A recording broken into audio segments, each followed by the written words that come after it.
இது வந்துங்க பச்சரிசிங்க மாவு செய்கிறக்குங்க 1 கிலோ அரிசிக்கு மேலே இருக்குங்க. 1,4 கிலோ இருக்குங்க. 1,4 கிலோ அரிசியை 1 மணி நேரம் ஊற வச்சுங்க நம்ம தண்ணியெலாம் வடிச்சிட்டுங்க கொஞ்சம் ஒரு பெரிய தட்டில் பரப்பி விட்டுங்க தண்ணி இல்லாமல் கொஞ்சம் நேரம் இல்லாட்டி நல்லா வெள்ளை துணியிலைங்க காஞ்ச துணியில் நல்லா துவைச்சதில் காய போடலாங்க. வெயிலெல்லாம் வைக்க வேண்டியது இல்லைங்க, நல்லா தண்ணி வடிஞ்சால் போதுங்க. இது வந்து 1,4 கிலோ இருக்கிறதுனால நம்ம மாரியம்மன் சாட்டி இருக்குதுங்க. அதனால் நம்ம 1 கிலோ 1,4 கிலோ அரிசி ஊற வச்சுருக்குதுங்க. இப்போ தான் ஊற வச்சுருக்குதுங்க. 1 மணி நேரம் கழிச்சு நம்ம எடுத்து தட்டில் தண்ணியில் வடிச்சிட்டுங்க தட்டில் பரப்பி வச்சு ஒரு கொஞ்ச நேரம் வச்சுருந்துட்டு நம்ம மிஷினில் அரைச்சிட்டு வந்துடலாங்க.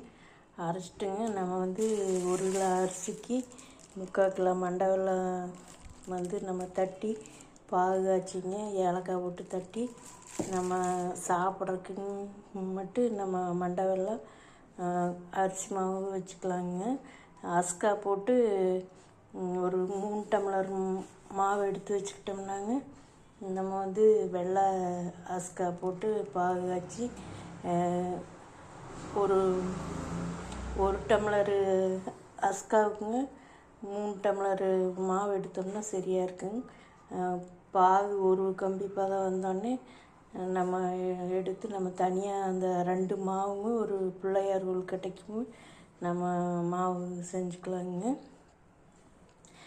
மிச்சத்தை நம்ம இந்த மண்டை வெல்ல பாகு காய்ச்சிங்க அது கூட பொட்டுக்கடலை ஒரு 1/4 கிலோ பொட்டுக்கடலை மாவு அரைச்சி வச்சுக்கலாங்க. சின்ன ஜார்லைங்க சளிச்சு வச்சுக்கோணுங்க. இந்த மாவை சளிக்கணும்னா சளிக்கலாங்க, மிஷினில் விட்டுட்டா சளிக்க வேண்டியது இல்லைங்க. அப்புறம் பொட்டுக்கடலை மாவுங்க கொஞ்சம் சுக்கு ஒரு துண்டு மேல் தோல் சீவிட்டுங்க தட்டி அதையும் சேர்த்திக்கலாங்க. நடக்கடலை வறுத்த நடக்கடலை தோல்லாம் எடுத்துட்டுங்க அதை கொஞ்சம் பவுட்ரு பண்ணி போட்டுக்கலாங்க. இந்த மண்டை வெல்ல கூட கலக்கிறப்ப நம்ம பொட்டுக்கடலை மாவுங்க அரிசி மாவு நடக்கடலை ஒரு டம்ளர் நடக்கடலைங்க தோல் எடுத்துட்டு அது சின்ன ஜாரில் ஒரு அடி அடிச்சுக்கலாங்க. முத்தின தேங்காய் இருந்ததுனாலும் கூட அது ஒரு அரை மூடி தேங்காயை மிக்சியில் இல்லாட்டி துருவிக்கலாங்க.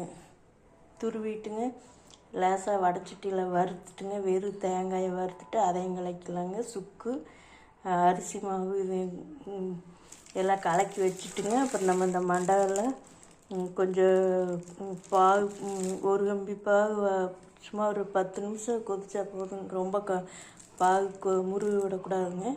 அப்புறம் நம்ம அந்த மாவு வெள்ளை மாவுக்கு தனியாக சாமிக்கு எடுத்து வச்சுட்டுங்க மிச்சத்துக்கு இந்த பொட்டுக்கடலை மாவு இதெல்லாம் கலக்குனதுலைங்க நம்ம இந்த பாகை ஊற்றி நம்ம சின்ன சின்ன உருண்டையாக பிடிச்சி வச்சுக்கலாங்க.